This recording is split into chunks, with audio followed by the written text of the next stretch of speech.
today, Microsoft came out. They broke their silence finally about what's going on behind their business because all of a sudden, over the last couple weeks, everybody's been up in arms. Like every single exclusive, because mind you, it's not all exclusive. Everything comes to the Xbox. It also goes to the PC as well. Is going to be going to the PlayStation 5, going to the Nintendo Switch. So today they sat down, they did a podcast. It was kind of like an impromptu press conference to try to calm all the nerves of every Xbox owner out there. We're going to go over some cliff notes. I pulled up a couple of the clips that I thought was interesting from their little Microsoft podcast, and we're going to look into it and we're going to discuss it because I thought this was kind of interesting. So let's get into it, you guys. Microsoft. 4 Xbox exclusive games are coming to the PlayStation 5 and Nintendo Switch. Mind you, today they did not announce what titles those are. Microsoft is starting off with just 4 games, but there could be more in the future.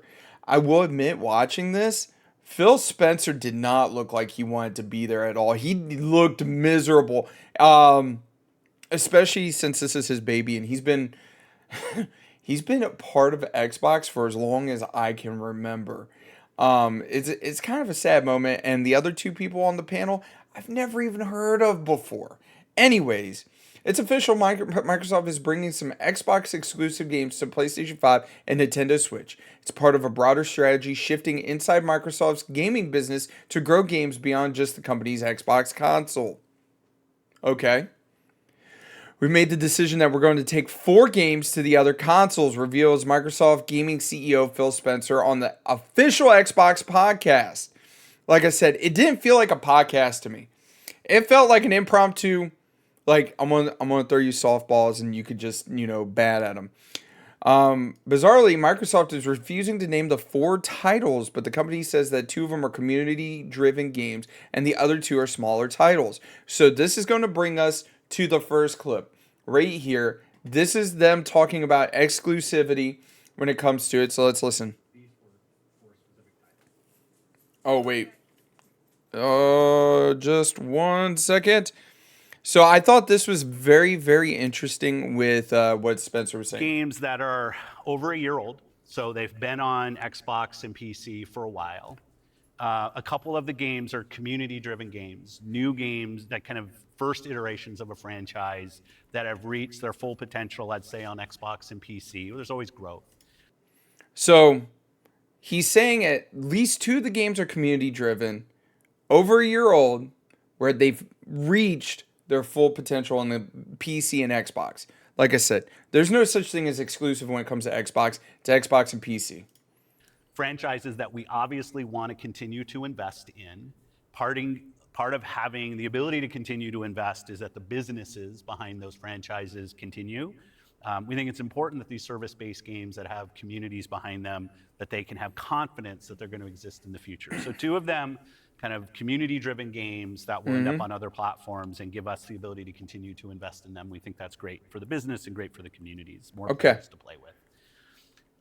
So the biggest part is he wants to continue to drive the growth of these community-based games. So it's making me wonder what community-based games he's talking about. Now, of course, one of them has to be Sea of Thieves.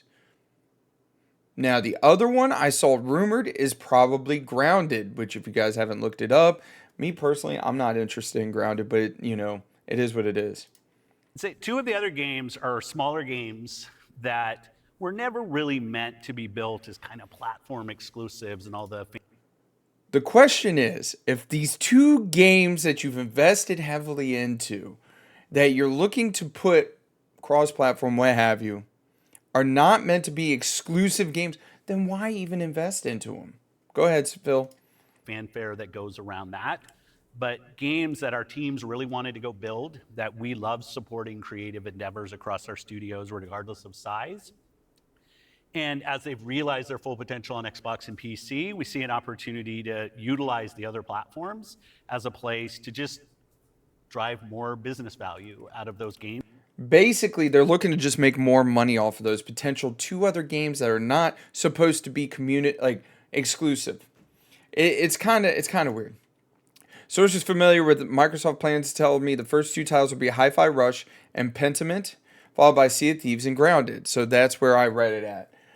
Spencer claims that there hasn't been a change to the company doing Xbox exclusives yet. At the same time, he also thinks there will be a fewer console exclusives across the industry over the next decade, which I agree with because there's a lot of money to be made, and especially with gamers moving to playing on the PC and everything, it ends up costing less for me in the long run just to play everything on my PC instead of going out and buying the PS5 or even the PS6 when it comes out. So they're looking to potentially be the good guy, even though they're yeah. I do have fundamental beliefs that over the next 5 or 10 years, exclusive games that are exclusive to one piece of hardware, are going to be smaller and smaller parts of the gaming industry, says Spencer on the Xbox podcast. Which, like I said, I could see it potentially happening, but I don't see Sony coming to play ball as often as Microsoft's going to. Because why? Microsoft owns a lot. And Sony, don't get me wrong, they have some amazing, amazing first person titles, and it's really drives their hardware sales.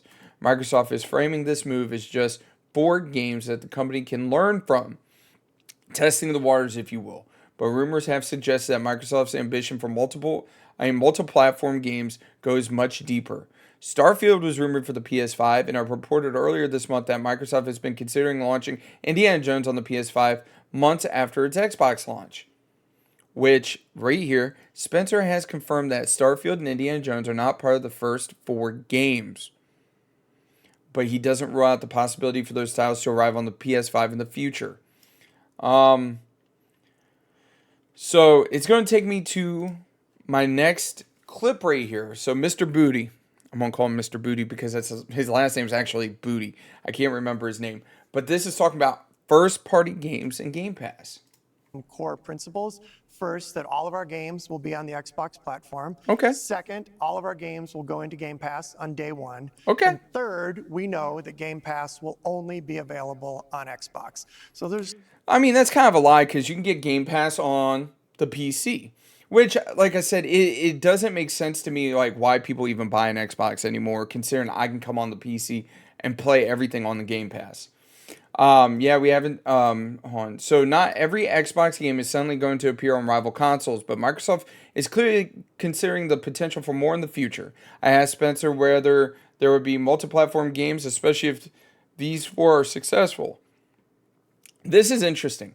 Yeah, but we haven't seen that yet. We're obviously one of the biggest publishers on PlayStation and Nintendo today. When you think about it, the Activision Blizzard and Bethesda lineup of games. You also can't forget Minecraft because Microsoft also owns Minecraft. I know Spencer in the actual interview does bring up Minecraft and say that they own it.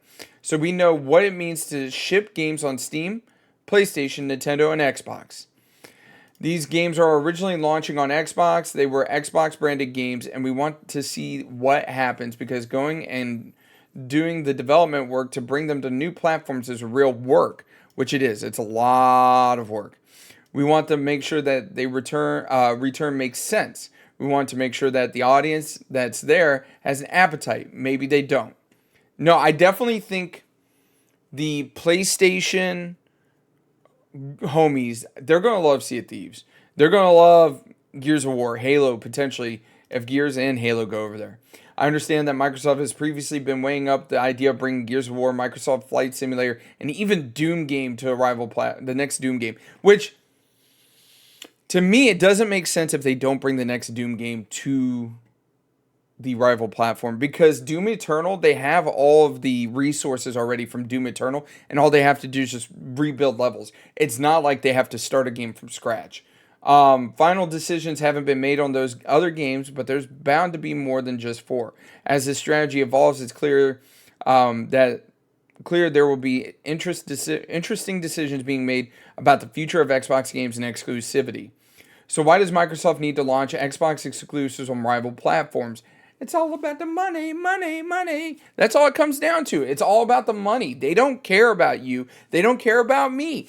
At the end of the day, it is really nice that Mr. Booty over there is like, hey, Xbox exclusive games are day one to Game Pass. And Game Pass is solely going to be on the Xbox and PC.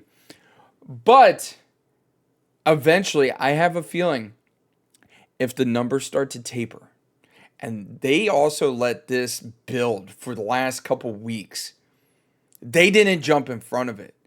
And like I said, this press conference right here, Phil Spencer did not look like he wanted to be there. Give it some time. I have a feeling Mr. Spencer's going to end up leaving Xbox here soon. Because it sucks. But like Microsoft, with them doing potentially this, they're not going to be able to keep Sony in check no more. And then on top of that, they're going to have to go package games and ship it, because guess what? You can't digitally buy games on the PlayStation anywhere else other than the PlayStation platform. So it's going to cost you more money, Microsoft. The company talks of a need of the Xbox to evolve to ensure long-term success for both Xbox and the industry as a whole. Microsoft gaming business just grew to be bigger than Windows division thanks to Activision Blizzard's acquisition. So it's not in trouble. The Xbox business as a whole still needs to get bigger, though. Microsoft Xbox Series S and X console sales lag behind the PlayStation 5. And I think the last time I read about the sales of the consoles, I think it was like 3-1. That's ridiculous. I can go out right now. I can go buy a Series S and a Series X. I can't find PlayStation 5s anywhere around here. So that just goes to show you what exclusivity can do for a console. And like I said, if I want to play an Xbox game, I can just boot it up right here on my PC. Spencer previously admitted that its Xbox and Game Pass subscriptions were slowing down. Content revenue then could be a good source of growth, which 100% it will be. It's all about the bottom dollar. That's what it is. And I hate to say that. Microsoft is now seizing an opportunity to put its games elsewhere, or Xbox Everywhere, as the company refers to it internally. So Xbox Everywhere is going to be the name of this new initiative where they're going to try to push all the exclusives out onto other platforms. That was weird. We're making these decisions for some specific reasons, says Spencer. We're making every decision with the long-term health of Xbox in mind. They're trying to get ahead of Microsoft being like, yo, y'all have cost us a ton of money. We're shutting down your division. That's what they're doing. Where they don't want the Xbox division to go belly up, so they're trying to make money. They're trying to pull the Sega right now. Except they're going to continue to make consoles, which means a growing platform, our games performing, building the best platform for creators, reaching as many players as we can. We're always looking to learn as a leadership team and to grow. And we think that this is the interesting point in time for us to use what some of the other platforms have right now to help us grow franchises. And I think by creators, they mean creators of games. They don't mean content creators like me or anybody else out there. Because if they did, they would make it way easier for me to like stream my Xbox Series X, which I do have, and I've only used the one in my game room here like a handful of times. The one in my living room is basically just my DVR. Xbox fans react will inform Microsoft's next step. I will always take the feedback from our most ardent fans very seriously, admits Spencer, who's not sold on the idea of exclusivity, always helping Xbox console sales, which I think that's due to the fact that you don't have any good exclusives. Not anymore. Like, I didn't even check out. I played Halo Infinite multiplayer on Steam. I played Gears 5 and it was just meh. Like, the games, the franchises that built the Xbox have all fallen to the wayside, and they're not good anymore. And I love good arena shooters because I'm old. We know today that when people are playing, their affinity for their platform is much about their friends and where their game library is, as it is any kind of exclusive games. I know there's a fictitious world where people think that one exclusive game kind of kicks off the sales of the platform, but the industry just doesn't really work that way today. I call BS. Because if you guys released an amazing game that didn't kill me with microtransactions, that I didn't have to grind every day, I think that the game could potentially drive it. Look at the original Xbox. You had Halo and Halo 2. That drove that game. That drove me to get an Xbox. You had Gears of War. That drove me to buy a 360. I was a PlayStation 2 fanboy all the way up until Halo and Gears of War. And then I was like, jumping ship, boys. An exclusive is what swung me. Fans are also worried about the future of Xbox hardware, and Microsoft is teasing next-gen consoles to help reassure them. There's some exciting stuff coming out in the hardware. They're just basically saying that it's going to be more powerful, more consoles, and more controller options. Bro, let me tell you, I don't want to... There's so many different kinds of controllers out there. I'll stick with Scuf. Like, just partner with Scuf and let Scuf make it. Because let me tell you, Scuf controllers are amazing. I finished my interview with Phil Spencer by asking him, what is Xbox to Microsoft now? Okay, we're going to skip over this part because I'm just going to roll it. Back to what Xbox stands for today. I think we've pretty much covered all of the elements, but if you could break it down for me. You know, when you play on Xbox, what we're saying is you're playing on a platform where you know the biggest games in the world are always going to be. You're playing on a platform where you get to access Game Pass and all of the games from... By the way, you can access Game Pass on the PC as well, lady. Our incredible range of studios will always launch in Game Pass day one. And you're playing on a platform that's dedicated to you, like player-first features, cross-play, cross-save, cross-progression, backwards compatibility. I will admit, that part right there, cross-platform, not cross-platform, backwards compatibility between Nintendo, PlayStation, and Xbox. I have to say, Xbox has by far the best backwards compatible program there is. Don't get me wrong. Nintendo Online's nice. That I could go in, I could play N64, Super Nintendo, Game Boy, so on and so forth. But it doesn't give me my entire back catalog of, games. Anyways, continuing. Being able to play your games in your library anywhere you want because of the investments that we make in cloud gaming. And so you're playing somewhere where you're investing and you know you get to take the games forward with you and across all of the screens where you are. And I think most importantly, Xbox is a place where you know when you're investing in Xbox, you're investing somewhere that is dedicated to making games more successful. And wrong. You haven't played Halo Infinite, lady. You haven't played the last Gears of War. There's a lot of these games that are not good. On top of that, look at Starfield. Wasn't that good. Look at Redfall. Wasn't that good. Continuing. And creators more successful so that they can invest more to bring even better experiences to you all of the time. Yeah, just that investment in the Mr. studios Booty. is so, and we feel that as part of first party with the platform proximity. You know, it's kind of amazing now to look out across all the studios we've got and just be reminded that we're now one of the biggest development organizations in the industry. What does that mean for play? That is crazy to think about because think about it, I think Xbox started in 1999. We're what, 25 years almost of Xbox. And they own Call of Duty. They own Bethesda, which is Fallout. They own all like massive brands, not just, Halo, which, yeah. Players, it means that the biggest games are going to continue to come to Xbox. And this 2024, the year coming up, we've got more than 10 major releases coming up. Great stuff. Hellblade 2. We've got Diablo expansion. We've got Avowed, Ara, the Indiana Jones game, and there's more in development. Okay, real quick. Out of the games that he listed right there, how many are you excited about? The only one that kind of perks my interest is the Indiana Jones one. But even then, I'm like, meh. Which I think we're going to be able to share more about at our June showcase coming up pretty soon. All right. So for the most part, this press conference is 23, 24 minutes long. I recommend going and watching the whole thing because the article I read over was missing a bunch, and I mean a bunch of parts from the press conference.